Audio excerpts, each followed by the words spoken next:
Il y a bien des phrases qu'on ne pense ne plus jamais entendre de sa vie, et pourtant qui reviennent.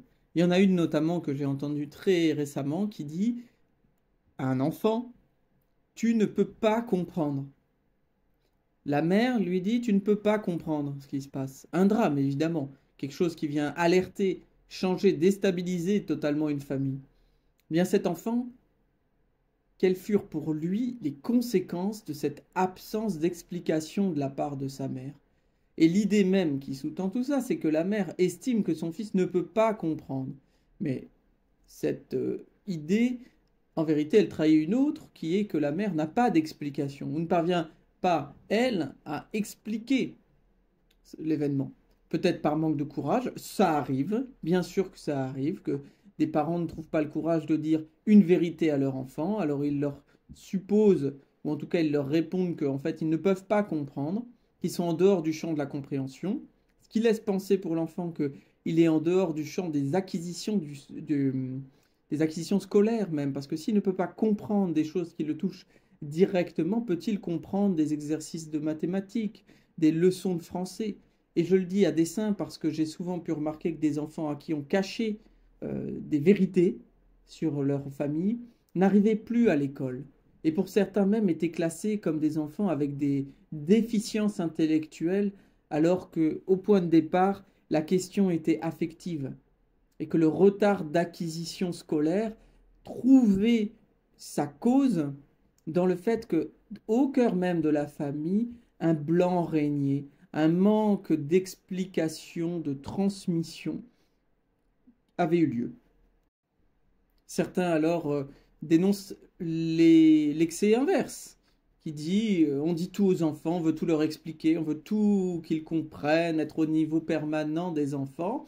Or, l'enfant, il sait très bien faire le tri dans ce qui lui est dit, et quand il ne veut pas écouter, il n'écoute pas, bien qu'il entende. Et je me dis alors que la volonté de comprendre d'un enfant, elle est très puissante. Et quand il n'y a pas d'explication, évidemment qu'il va en fabriquer. Et quand il en fabrique, il est souvent le centre de l'explication. Exemple, mais d'une banalité terrible, mais tant de fois entendu qu'il me faut quand même parfois le dire, des enfants pour lesquels on n'a pas expliqué la séparation, les raisons pour lesquelles père et mère se séparent, en viennent à penser qu'ils sont eux-mêmes les responsables et portent ainsi une culpabilité gigantesque qu'ils pourraient être les fautifs ou l'objet qui a fait que les parents se sont séparés, et notamment parce que des disputes concernant les enfants entre parents est là encore quelque chose d'extrêmement banal.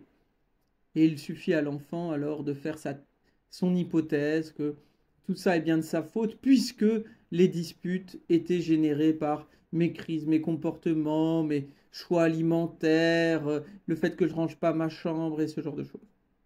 Je voudrais simplement dire ceci, que les enfants ne sont pas bêtes, qu'ils peuvent comprendre si on se met à leur niveau. Et c'est le rôle des parents que d'essayer de s'y mettre. Si un parent n'y arrive pas, que ce soit vous, un proche, quelqu'un que vous connaissez, bah, tout simplement, il faut lui permettre de trouver quelqu'un d'autre qui pourrait l'aider à parler à son enfant. Ou bien alors que quelqu'un d'autre puisse porter un discours auprès de l'enfant, en présence du parent qui est muet, qui n'arrive pas. Il est vrai que certaines difficultés des parents leur empêchent d'aborder des sujets. Ils ont eux-mêmes des continents qui sont refoulés, et quand ces continents leur refont surface dans la relation avec leur enfant, ils ne parviennent pas à y faire face. Alors il faut les y aider.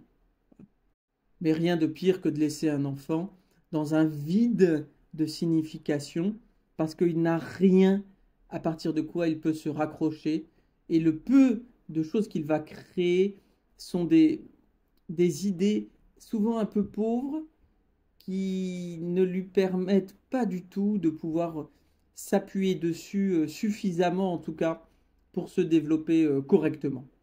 Aussi, il faut aider les enfants à comprendre et à se faire leurs opinions propres.